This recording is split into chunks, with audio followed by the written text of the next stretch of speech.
Loneliness is as lethal as smoking 15 cigarettes a day. Yes. Loneliness for American companies costs 154 billion annually. And then what happened after COVID? Everybody's gone. We have what we call the hybrid workplace. We still don't know the impact of the hybrid workplace on the culture. People do not trust organizations. And the reason why, because organizations, they are there to make money, obviously. So they want to have a productive workforce. You create a culture of care where your employee is at the center of every decision and you're looking at their life's needs as opposed to having that employee-employer relationship. You have someone that shows up at work and that will hit your bottom line positively. It's a slam dunk for companies.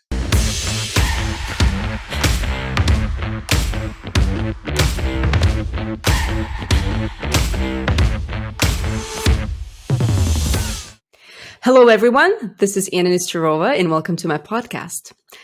On today's episode, my guest is Jefferson Roc, an entrepreneur, a Canadian who started a company called EIMHE, and the company is facing the challenges of mental health in a workplace.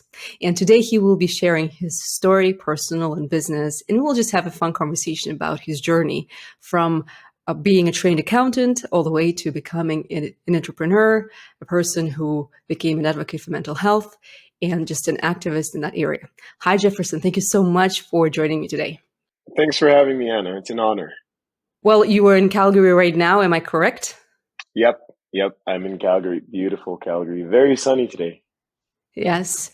Well, thanks so much for joining me. And I just want to jump into, your story right away because I think it's an incredible story. I remember when I met you in Calgary, we met through a startup and investment community. And I remember when I heard for the first time about EIMHE, and we spoke about it. And I want you to share that story with my listeners. And I want you to go through the journey of how you decided to jump into entrepreneurship, how you decided to start the company. So if we can start right there, that'd be great. Of course. I think my story has nothing, fairly unique. I think there's a lot of people that go through similar situation. I think what is special about this opportunity I had is I decided to do something about it. There's a lot of people that are, struggling with mental health challenges, substance abuse, and, just being in a languishing mode, not necessarily thriving in the mental health spectrum. And my personal story is simply that I went through a period where my mental health was challenged. I normally deal very well with stress because, I'm a business development executive. Every quarter we have to meet quota. We need to do a certain amount of revenue. So I'm a high performing, professional. I work very well under pressure. But at this particular time, I think there was so many things happening, and I lost control of myself. Things were happening to me, and it wasn't in my control. What I mean is, couldn't fall asleep. Would wake up in the middle of the night. Couldn't focus either. And at the climax of that experience, I think I had nightmares and night sweats. I would wake up with my shirt soaking wet, not understanding, what was going on. And it became very alarming. And I couldn't really speak. I didn't have the words to articulate what was happening to me, and I didn't have the people. Yes, my wife is a supporter, but I didn't make I didn't make a big deal out of what was happening, but I was very concerned. And then, these nightmares I had were quite scary. I barely remember my dreams when I wake up in the morning, and let alone nightmares, right? So they were pretty scary. We're not talking about monsters here, real life scenarios where your family is at risk. And they were as vivid as, this conversation. And I remember like an evening, I was just thinking about all that. And I thought about my kids. I have two kids, two boys, Malik and Mateo. And I had, an awakening, or let's say I panic at the thought of my kids going through this. And that's when my little hamster really started running. My profession in as a business development executive, we're kind of like technology consultant for organizations that we work with. Um, I am trained with reverse engineering business problem, thinking about the ramification, understanding line of business stakeholders. There's something in that consultative approach that we call the pain chain, and it's how the pain, a given pain within a line of business, within a department, flows across the organization and really creates complexity across the board. So being very solution oriented, I started applying these things to my challenges and reversed engineer that problem, thinking about who should be part of it, who should be involved. Why is it that I cannot find the resources or I'm not even investigating? So there's two components to it's multifaceted. There's a component of my ability to look after myself, my ability to seek for these solutions and where are these solutions. And this problem being so intimate to everyone, I guess our relationship with it and our reaction to it will differ. I was looking at that from the lenses of a 5-year-old. And I thought about the notion of emotional intelligence and how it's not necessarily fostered in our society. It's more something that leaders and organizations keep for their management and their senior leadership to kind of help with managing people. But with little research, it turns out that emotional intelligence has very intimate synergies with your ability to improve your psychological and physical health. So this is where, the journey began, that investigation on how can this problem be solved in the simplest way. The approach would be, it's a human-centric problem. So the approach needs to be human, but not isolating. It needs to be human, but collective. And thinking about my kids going through that journey, they needed to know who's around them. And then, there's also wellness practitioners, not only mental health professionals like therapists, psychotherapists, and whatnot. Mental health is very holistic. It's your mental, physical, spiritual, financial, and nutritional. So, there's a lot of different problems you can have or challenges you can have that any of these wellness practitioners can address. So the goal is to be able to find in the quickest, easiest, simplest way, which wellness practitioner you should actually connect with and further investigate that challenge. So there's the one aspect that is, your those that are around you, and then those that are, trained to support you. And being in technology, I understand what machine learning power and AI is supposed to do for people.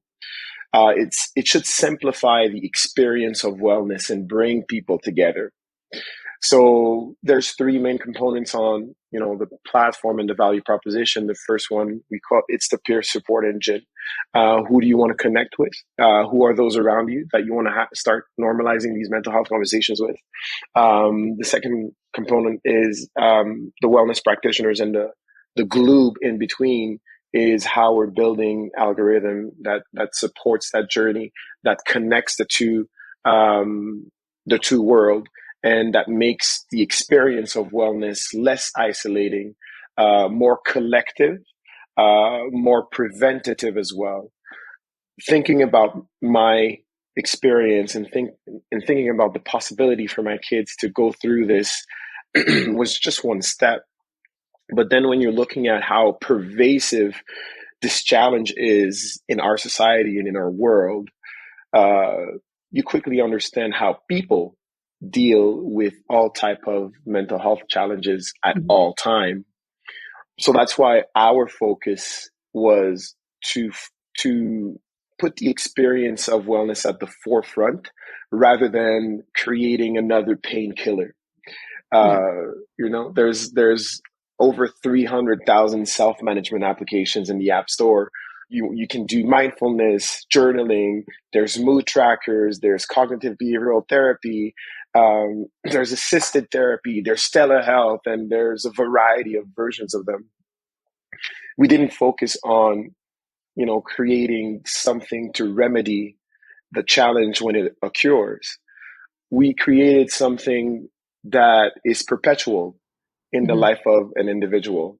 It is perpetual because it comes and goes, and it comes not necessarily, from your mental health hygiene. It may be coming from somebody else that you care about, somebody else around you, right? So, is it fair to say that what you created with EIMHE is some sort of a support network on Yeah, top of all those tools you just mentioned? Because, as you said, and I think yeah, you're right, and we all yeah, know there's so many different apps and so yeah. resources online right now where people can register, they can use tools to help with certain issues. But what makes EIMHE different is to create that sense of network and support on top of all those tools. So you have potentially a longer results, Lifespan. yes, results rather than just, yeah, Yeah, I'm going to do it for a month. I got better. I'm out. Right. So I think yeah. this is am I understanding it correctly? Absolutely. This is a very strong component of the value proposition. Mental health is collective. It's Mhm. not a singular approach, or it's not like self-serve. We Our approach is not self-serve. Our approach is really to bring people together, because there's a huge stigma that prevents people from having these conversations. And stigma and cultural taboos are very big barrier to access mental health resources. So right out the gate, when something happens, there's a huge wall in front of you. So you can't see past that wall unless we break down that wall. And the Yeah. way to break down that wall is by creating a safe environment for people to build their support system and find like-minded individuals that they can normalize these mental health conversations with. The magic really happens when machine learning supports the journey of anyone by understanding who they are and by understanding what they're going through, and streamlining the access to these resources. From the from the get-go, I feel like machine learning part, this is the one that potentially is a bit more controversial, because some people say, Yeah. well, machine learning, but you want to deal with personal questions.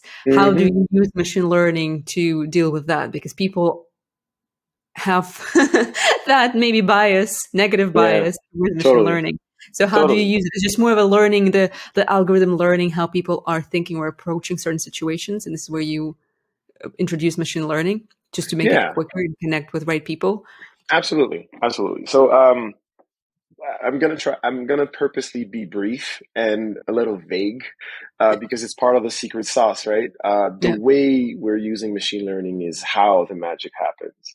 And when you're looking at machine learning, it is what it says. It is within the name. It's a set of technology, AIML, that absorb or ingest a substantial amount of information, and you help it make sense of what it is. Um, so there's a set of different algorithms that anyone can create when they're leveraging machine learning to produce a certain outcome. The outcome that we're pursuing here is really to help the individual in all areas of his communication, his mindful agency, and really how we're pulling the resources to make sure that they correspond to the individual, their Mhm. profile, belief system, requirement, situation, and what have you. So it's a very powerful tool that you can use to the advantage of the individual. Yeah. Our approach really is to understand people's relationship with their mental health, and then look at what technology set, right, can help us with the outcome we're pursuing, Hmm. right? I didn't mention that, but our value proposition is to allow people to share, understand, and address feelings with those who matter most. Yeah. Now, what technology or what different combination of technology can help us do that? So that's the thought process behind building a Yeah. platform like this. Yeah. But if we go back a little bit going back to your story and your situation, when you were Mm, experiencing those episodes of nightmares and hmm. you had, I would imagine it was some sort of anxiety that was caused by circumstances. And you already mentioned there's a stigma in society and even more stigma in the workplace, in some workplaces, many workplaces, where people don't talk about it because they're scared. So can you talk a little bit more about that, about your experience? Because obviously that experience led you to think that we need to fight that Yeah. stigma, we need to make that change. So what was happening at that moment with what you were experiencing and how why you felt isolated? Hmm. So, stigma is self-induced, but also Okay. social is also socially induced, right? For a reason that I can't really understand, along the years, we didn't make it okay for people to come out and say, "I'm not doing fine. There's something wrong with me." And mental health had terrible connotation. The definition of mental health was misunderstood, and mental health challenges as well, and mental illness. So it adds to the complexity. It supports that notion of isolation, right? So, first of all, mental health is something that everybody carries. Mental health challenges, it's something that happens to most of us. Mental illness is something that could be, neurological, but it's something that can also happen in a moment in time, but that can also be repetitive throughout your lifetime, right? Earlier we were talking about the spectrum of mental health, and you had people with diagnosed mental illness, people languishing, and people thriving. At any given time in your life journey, you're going from one end to the other. So my experience was was really isolating because as a black man, first is we have these self biases, these stigmas that we have to show up, as strong Strong. figures, right? Um, so there's two things here. Let's dissect it a little bit. First, I'm a man. A man needs to show strength. A man needs to not show vulnerability, right? Otherwise, we're being looked at as being weak or what have you. And then I'm a black man. In the black culture, uh, mental health is always have this bad connotation of evil spirit and what have you. There's a lot of ignorance around that notion that contributes to those taboos, and the taboos and the stigma, they go hand in hand, right? And they contribute to that sentiment of isolation. So for me, going through that, I was just okay. Well, I'm currently on fire, but I don't know what to do. I don't know who to talk to, Mm. right? So it's all these questions that I was asking myself, and it became very obsessive because I couldn't put my hand on it, on what was happening to me, and how is it that it kept me frozen. It kept me on a freeze state that we call in psychology, right?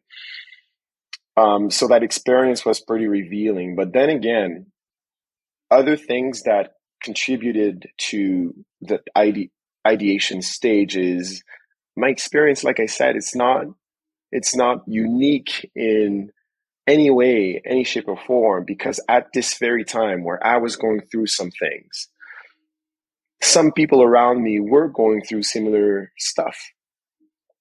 And when I look back, I'm like, oh, wait a minute. While I was, going through that, there's someone that I know, like a coworker.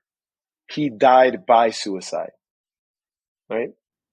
Mhm. He didn't commit suicide. This is a very huge nuance that everyone who hears this, you must force yourself to change that paradigm. You die by suicide. You don't commit suicide. And I knew this person. I knew this person. We had Thanksgiving dinner together. We went for hikes, and we were, building that relationship. So I thought about him a lot while I was going through my own things, and that sentiment of loneliness, that sentiment of isolation. And there's also one of my good friends, his wife tried to take her life, and hopefully, and thankfully, she's still amongst us. But I was thinking about it, and I'm like, how is that I never heard of any of this. People don't share, right? They just keep it to themselves. I can relate to it. I think many people probably Mm, can.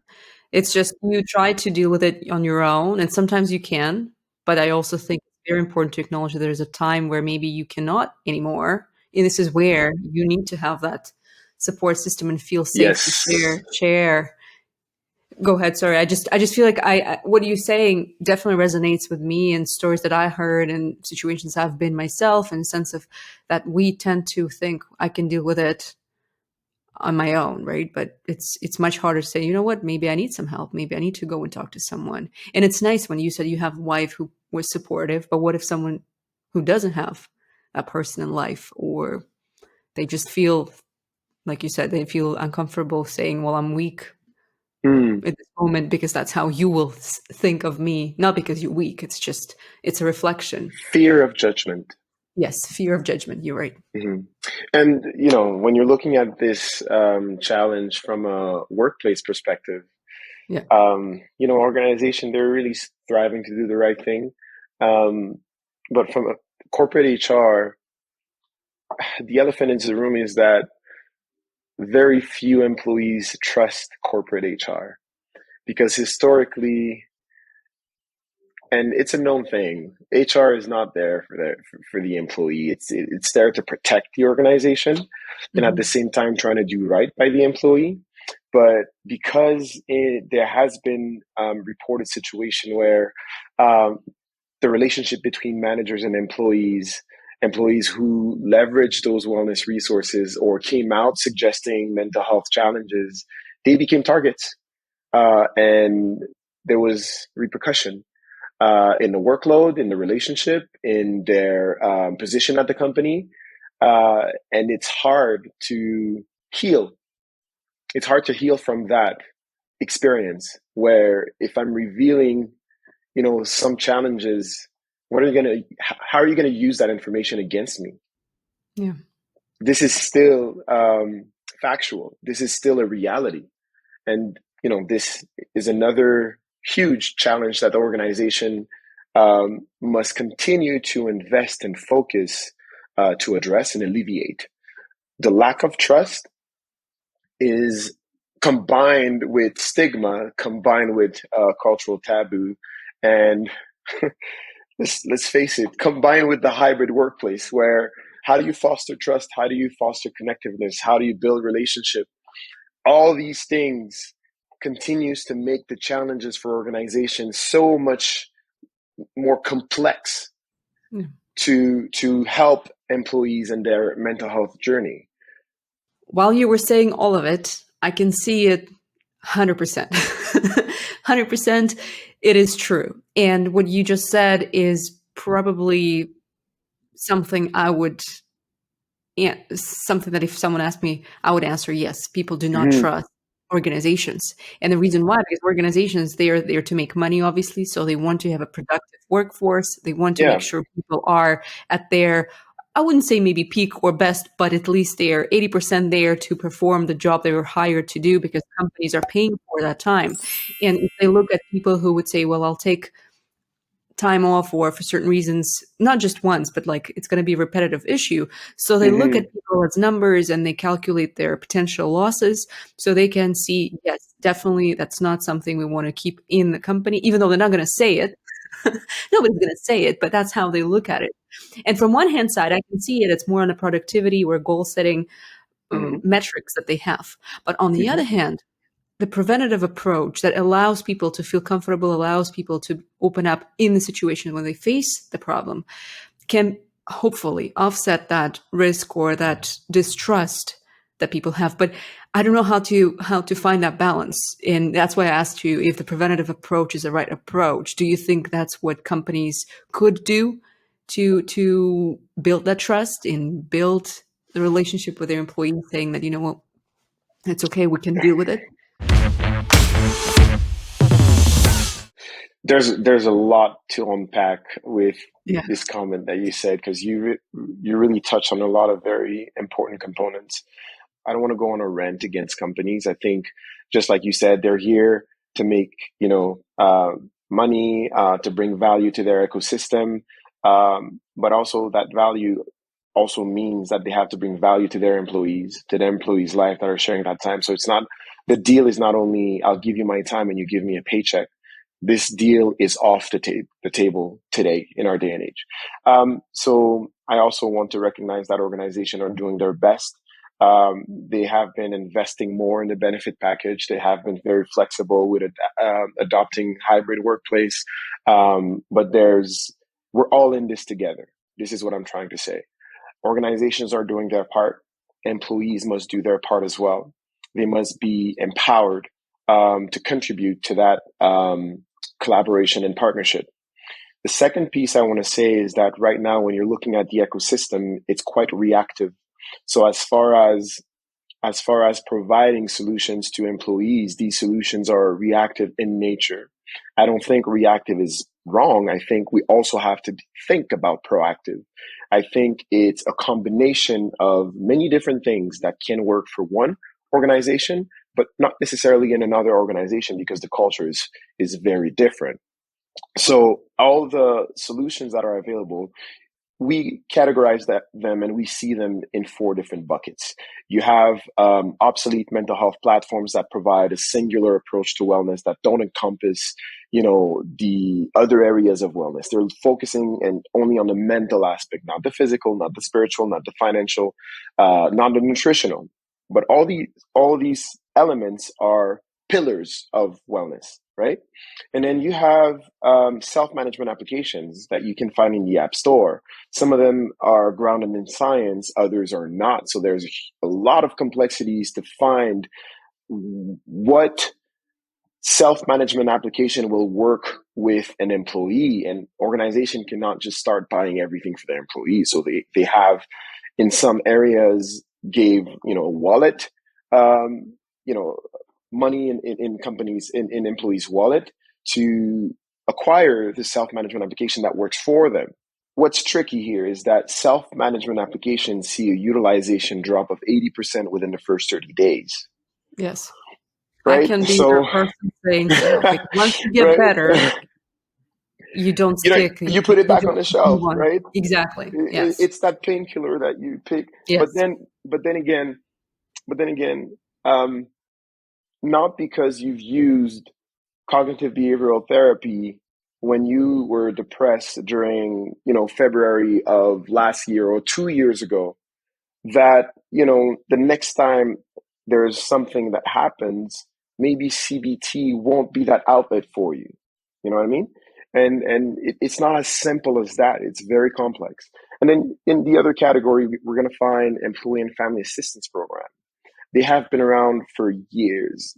I can say with a lot of confidence that they're obsolete tools, not because they're not good, but because employees don't cater to them. The usage in Canada, it's roughly around 8. In North America, it's 12% of the workforce that access employee and family assistance program. And the reason they don't access them is for what we talked about, the stigma in the workplace, the fear of retaliation. And you also mentioned, we also talked about the notion of trust, right? So EFAPs are not accessed by employees. And then because of COVID, telehealth skyrocketed. But telehealth is still heavily service-based. When an employee has something, they leverage the telehealth to facilitate the access to a wellness practitioner. So when you're looking at all these different categories of solution, nothing looks at that proactive approach.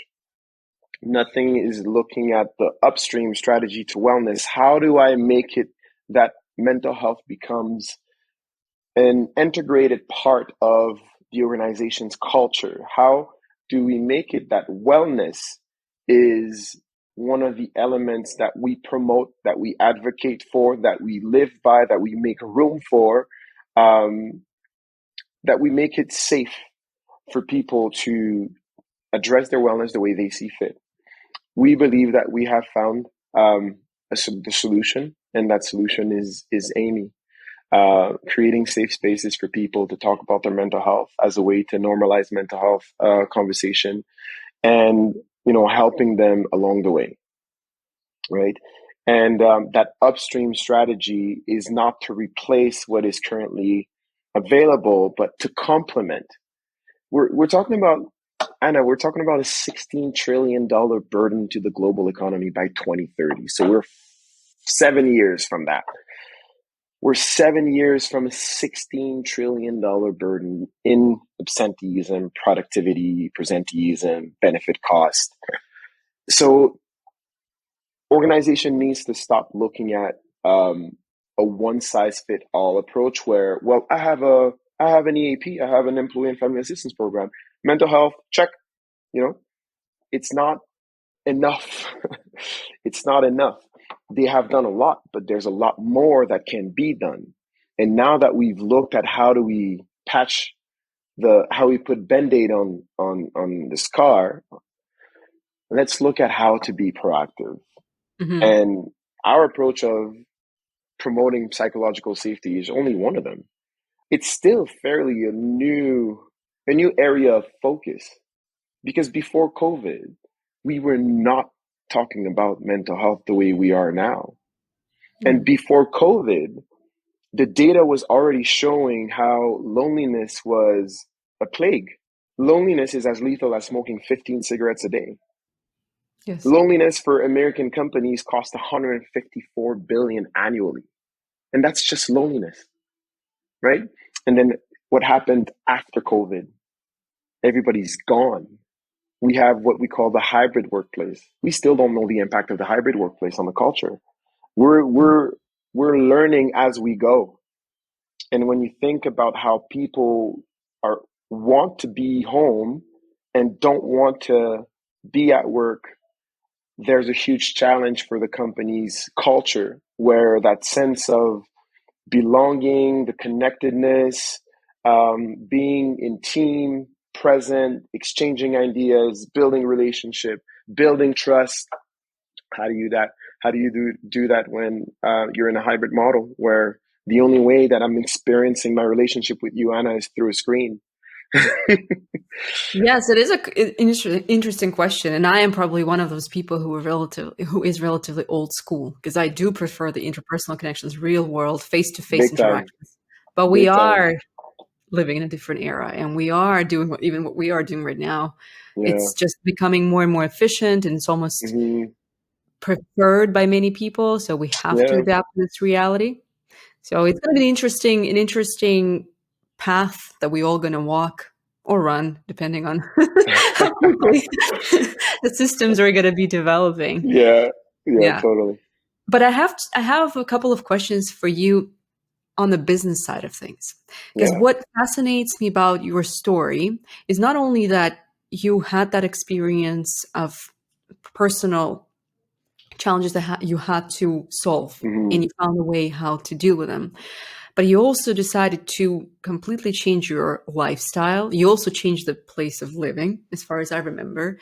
You've changed your thinking about this problem. And instead of just saying, oh, I know there's an issue, I'm going to be, I don't know, volunteering in an organization related to mental health, you spin that idea into a business model, and you became an entrepreneur. You decided to start your own company.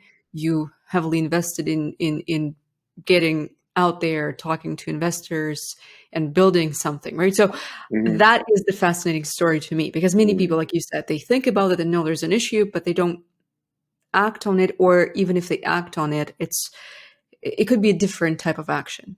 So let's talk about that. So what was your main motivation, and what was your maybe personal quality that led you to that decision? You know what? I'm not going to just say there's an issue. I'm going to act on it, and I'm going to build the company. Very good question. Very good question. I'm glad you asked, and thank you for your kind word. I appreciate that a lot. I'm an entrepreneur at heart, so this is not my first venture. I've always been someone that likes to start things, do projects. I had a business right out of school. I was I managed to secure an exclusive distribution contract for what we called light emitting capacitor back in 2009, 2008, 2009. I learned a lot through this experience for 4 years that I was trying to get this off the ground. This experience is what led me to the sales profession. I didn't know of such thing. I'm from a very conservative family where there's just doctors, teachers, accountants. My mom is a very big advocate for education, and really wants, security in your profession. So I am not an accountant. This is not who I am as a human being. So I'm an entrepreneur, and it turns out that I'm very solution oriented. I've always said that, I have a different set of superpowers. It's not my ability to do math or geometry or understand biology or what have you. I'm very creative. I focus on finding solution rather than spending time on the problem. And this is one set of skill that contributes to the entrepreneurship arsenal, because all entrepreneurs have their own superpowers and are great in their own definition. So this opportunity, I didn't see it as a business opportunity at first. It's something that I needed to solve because my kids can go through this. I know and heard parents who lost their child by suicide. And no parent is sheltered. No one is protected. When it happened to me, I thought about my kids. And I'm like, I'm going to be there if and when it happens to my kids. So this is what is driving the obsession with solving it, not only for myself, but everybody else that have gone through this, that felt alone, that lost someone, a loved one, right? I guess the drive that I was born with, my set of superpowers, and this happening to me made it a business today. So I'm really passionate about this because it's an opportunity. It's something that happened to me. It's an opportunity that I have to leverage those superpowers that I told you about, and to do good in the world. We're a social enterprise. We have, three three pillars behind our value proposition, which is human potential, empowering communities and social connection, and protecting our environment. Our mission is really to eradicate mental health stigma and decrease death by suicide. And we believe we can achieve that by connecting people together in an intimate way and helping them build empathy towards themselves and amongst those that they communicate with. So I think it's just the perfect alignment of passion, purpose, and profitability. Mm-hmm. And because it happened to me, and that alignment is so much synchronized with who I am as a human being, it creates self-replenishing engine. I have fuel for days. Yeah. It's been 2 years and a half, right? And yeah. then we're going to market, and there's so many no's that I got along the journey. As an entrepreneur, and you get punched on the nose so many times. I don't know how I'm still here if it's not, that drive and that passion and that purpose. Ultimately, one day, someone will say that Amy saved his life. And this is where I'll truly be satisfied, because this is what we're pursuing. We know our approach, our value proposition, the way we're leveraging technology is going to be conducive to that outcome for people and for businesses. I'm not too bothered about that because the business case for organization is quite solid. Every dollar they invest in wellness, it returns four back to the organization. You create a culture of care where your employee is at the center of every decision, and you're looking at their life's needs as opposed to having that employee-employer relationship. You have someone that shows up at work and that will hit your bottom line positively, right? You will have your absenteeism and presenteeism being decreased, productivity will skyrocket, connectedness and belonging will help with your employee churn. It's a slam dunk for companies. It's a puzzle for them, but we're here. You want to find me, Jefferson Roc, go on LinkedIn, and I'll be happy to give you a product demo. We're going to help with all these business drivers. But this opportunity is unique because it has always been human centric. I am not no technology guru. I don't build tech for a living. So it has been, human centric. Before writing any line of codes, we wanted to validate that the problem was actually accurate across a variety of people and understand what we missed. So we've conducted an ethnographic study that revealed even more. And those findings guided the user experience design, the wireframe design.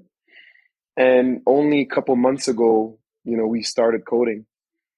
So it has been, it's born out of the human experience, and then it has been very user-centric driven, right? And now we're going to, pilot it eventually with a couple of prospects. Yeah. I have so many.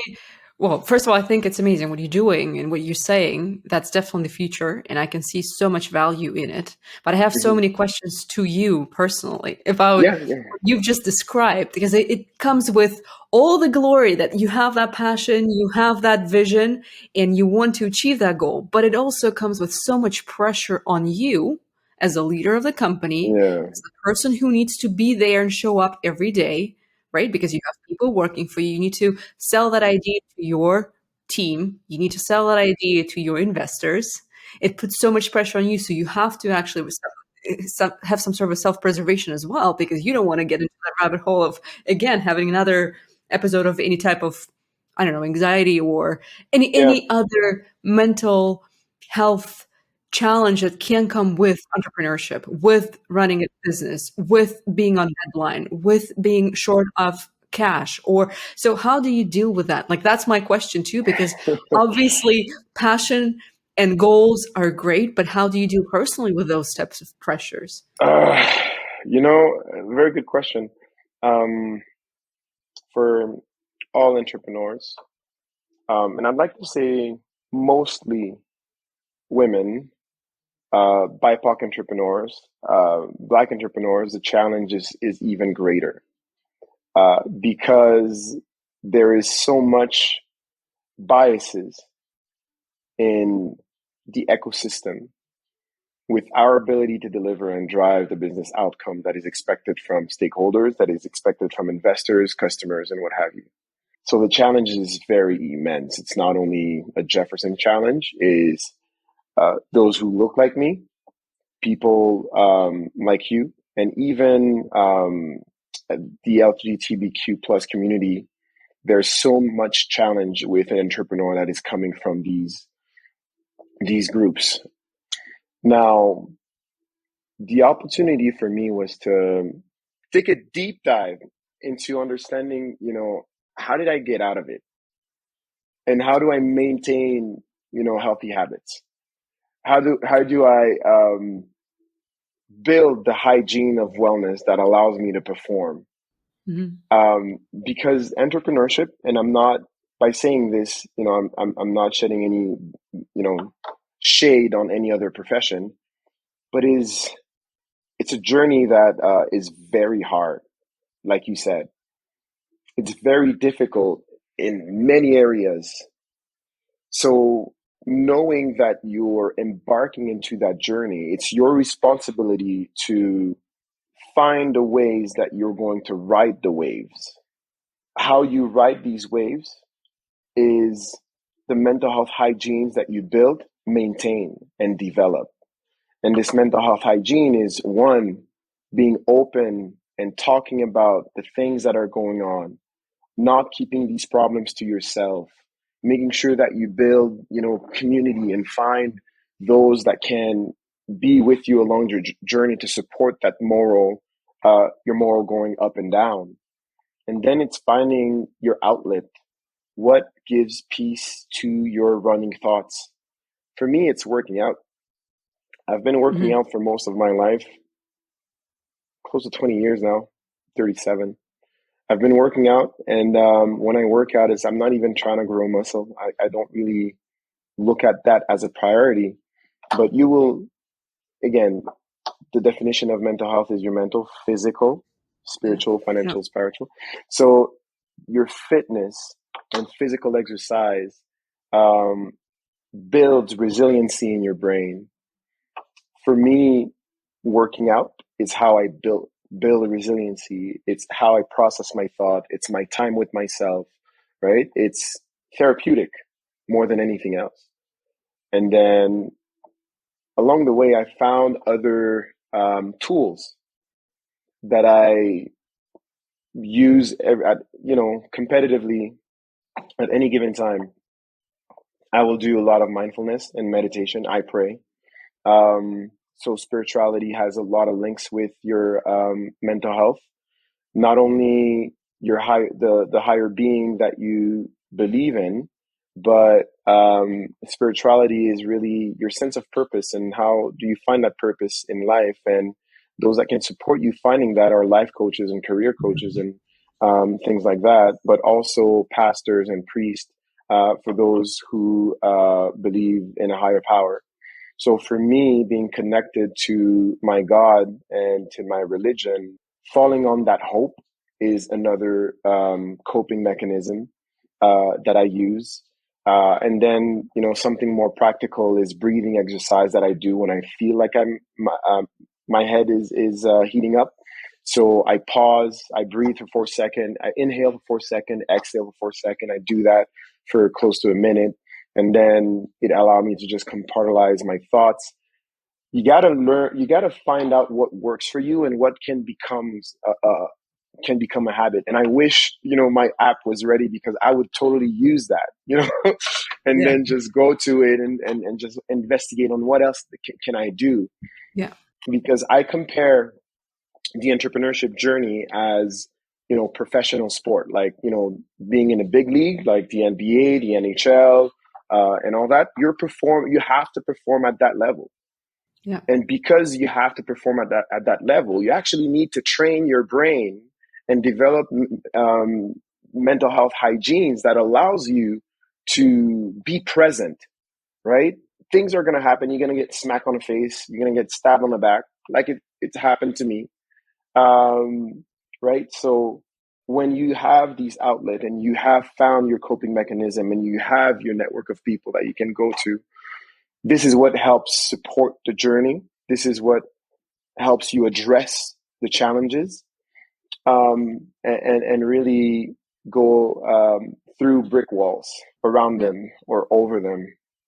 Yeah. So these are the different things that, as an entrepreneur or even a professional, it's your responsibility to find what works for you. The organization is there to support, right, and Yes. have put in front of you services that you can use.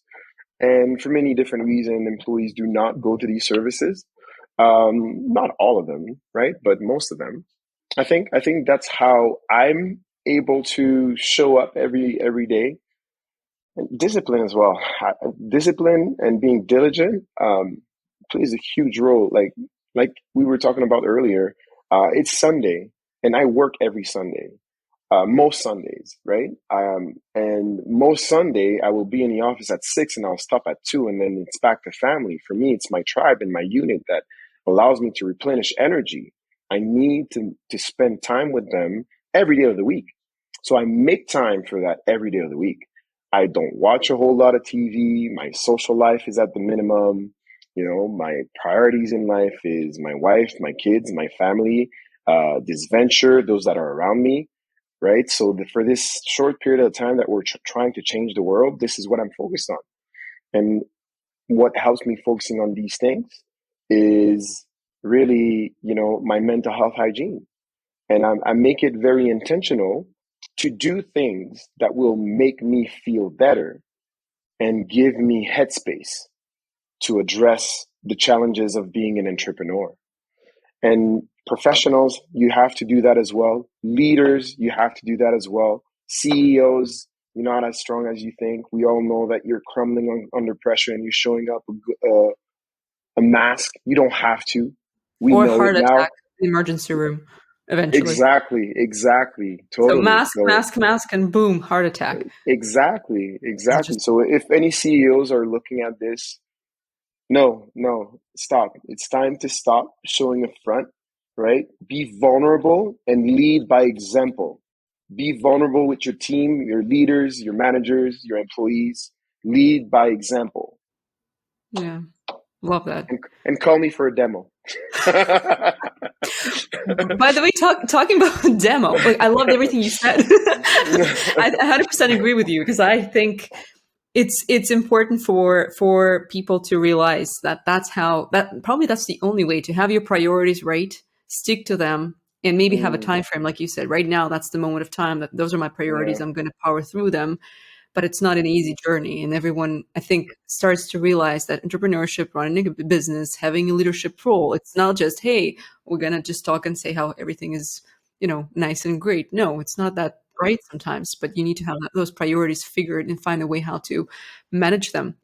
yeah, And having tools like yours, I think that could be a great solution for companies and for people. I think just for the sake of time, I just want to maybe cover a little bit of what you just said, the demo of your solution. So you hmm said you have a demo ready to show to people, so I can share the links and information under my video and my podcast, so people who are watching or listening to it, they can go and check it out. yeah. So right now we're doing a One one to one to approach. It's not available to all. okay, We're on stealth mode again. okay, And simply because the market is shifting and people are picking up on what others are doing, and yeah, some startup in the mental health space that went to market as a self-management approach or trying to be something else. We see a lot of shift. There's a lot of changes. We don't have an identity crisis. Our concept has been the same since we started. We made it better in the last 2 years, and we really believe we have something that is unique. And once we're on stealth mode with some potential prospect. Once that is sorted out, we'll have a big release, and it will be available to all and too late for others to copy us. So as a startup, you have to be concerned about these things because it yeah, happens. yeah. It happens. So any organization that like the value or feel that this such a value proposition would be a benefit to their culture, Mhm. we'll connect on a one-on-one basis. I have another question here from the Yeah. again business perspective. When it comes to mental health challenges or solutions, do you find it's hard to talk to investors and raise money, or it's actually an easier path because people are becoming more and more aware of the issue and they understand how big the market is? Is it still tough call? Yeah, it's harder than ever. So I would say, like, if we were at a maturity stage where we were raising money during 2020 and 2021, it would have been super easy. But what we've seen in the last 2 years and a half is some companies having to reinvent themselves, or some of these solutions not working Yeah. for organization as they expected. Most companies want to adopt solutions that are grounded in science, that have scientific evidence, that they'll produce a Mhm. behavioral change, that they'll produce the outcome that they're pursuing. So there's still a lot of confusion on which solution actually is grounded in science and which solution is not. We truly believe we are, because we've done the research, we've done our homework, even if I'm not a subject matter expert. Those around me are PhDs in psychology and masters in user experience and interface design. We have our chief scientist officer that have validated the research, the approach. He's a PhD in neuroscience. So we've done our homework. Our approach is loaded and grounded in scientific evidence. So it's definitely tough to raise money, knowing that it's a very crowded space with 300,000 self-management applications on the App Store and growing, right? So investors are very skeptical. They want to see some level of traction. There's a lot of companies that would raise money at a pre-revenue stage if you were in the mental health space because it was important.